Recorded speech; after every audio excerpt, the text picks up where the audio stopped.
It's not the carbohydrates, it's not the food, it's convenience that's making you fat. I keep seeing this post everywhere about why were people less obese 40 years ago than they are right now. So let's talk about it because actually, from 40 years ago to today, there's not a huge difference. It's only 10% of people being more obese. But the difference between the 1960s and now is significant.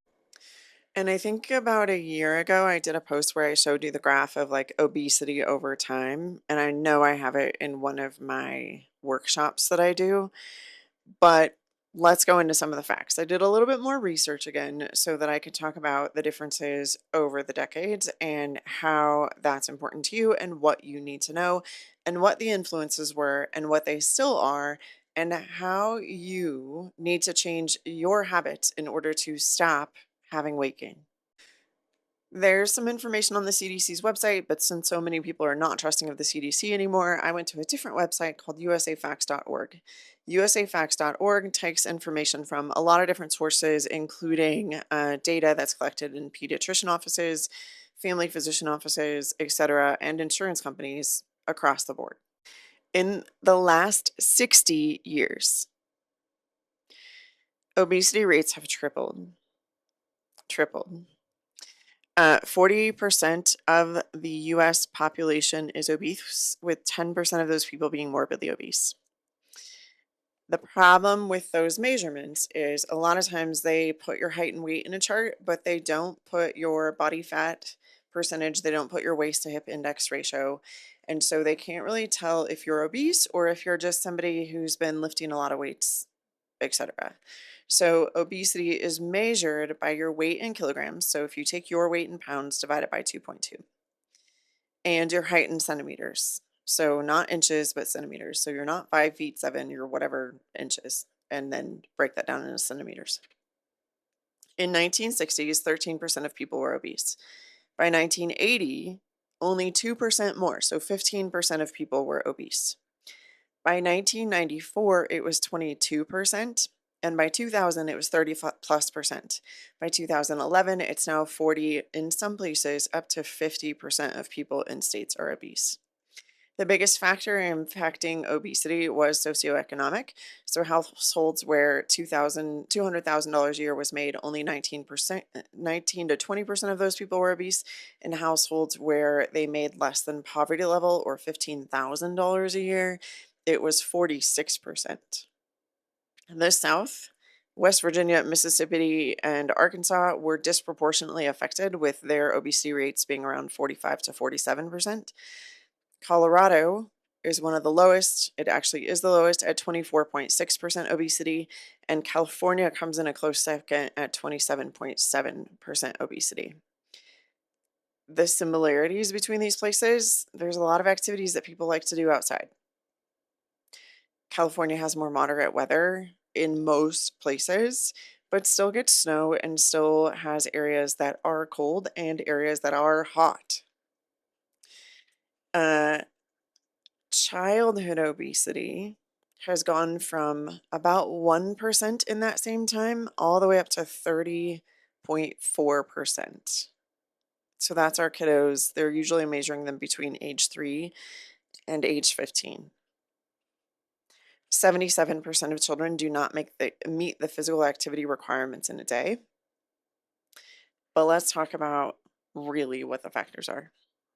There is a correlation between decreased physical education criteria in the classroom and increased obesity. And it's pretty significant. Like when you look at the jumps, especially that have happened since 1995 forward, when we started not making PE a requirement to graduate high school anymore, replacing education in the uh, elementary schools with like only doing PE twice a week, we started to see obesity rates climb. And that's because kids are being sedentary more often during the day instead of getting physical activity. Now, a lot of people want to blame this all on the food, but I'm going to tell you it's not the food, it's your convenience that's causing it. So in 1953, TV dinners hit the market. Swanson is the only one who has produced any data on how many units of TV dinners they've sold per year. But one of the biggest factors that impacted obesity, and when you look at the jumps, you can really see it. In the 1960s, so 1967, the first microwave hit the market. It was $500, which is about $3,000 in today's time. Most families did not have a microwave. So Swanson's TV dinners came in a metal tray that was appropriate for the oven. In the 1970s, microwaves were still between $300 and $400, and that stayed persistent all the way through the 80s, and most homes did not have a microwave.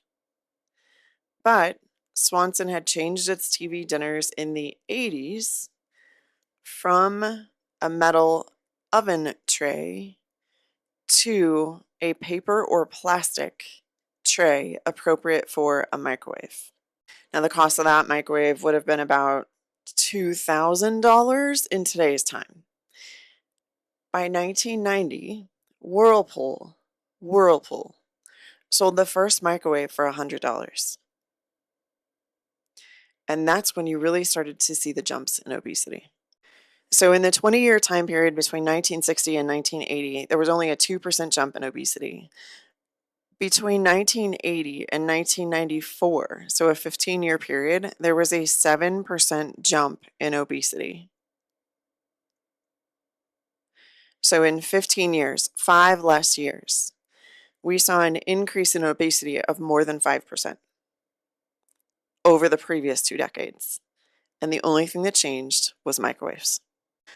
Fast forward to 2000, so a 6-year period, and the obesity rate had jumped to 30%. So in 6 years, it jumped another 8% because of your convenience. Now, if you go into the history of like what people talk about in microwaves, they say that it denatures the food and it breaks down some of the nutrients so that you can't absorb them or they just are no longer present. Microwaves irradiate your food. Now, what else became popular in the 2000s? Cell phones, the internet, Wi-Fi. And by 2008, we had jumped from just a cell phone that you could use and have it near your face to a smartphone. So now, not only are we using the convenience of a microwave to irradiate our food and make the nutrient density lower, we're also irradiating our whole body with cell waves from cell towers. Add to that MySpace was on the way out, Facebook was on the rise, and other social media platforms were launching, and we started spending more time in front of a device instead of getting up and moving, and you understand the obesity crisis. Family dinners went away. Nobody ever actually sits and have a conversation at dinner anymore unless it's a concerted effort. People are too busy scrolling during dinner to engage with the people in front of them. And one of the biggest determinants of health in all of the blue zones in all of the world is how connected people feel to their community. There are several studies that show that right now, more people feel lonely and isolated than ever before. Ever before. And it's because of this device in your hand. So I've given you this information multiple times, but let's do it again. After every single meal, literally, you take the last bite, you get yourself together, you walk out the door, and you go for 10 to 15 minutes of movement. You get 30 grams of protein that hasn't been irradiated by a microwave at every meal. You put down this device by 7 p.m. No electronics after 7 p.m. Start having a conversation, play cards, play board games, do something to engage your family.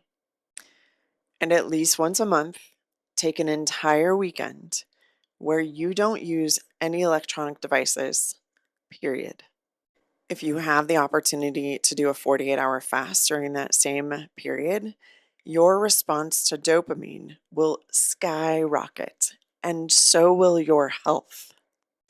If you're ready to make huge leaps and bounds changes, there's a link at the bottom of this on TikTok or links in my profile everywhere else that you can click on and get in touch with me, and we can start working on building a better future for you.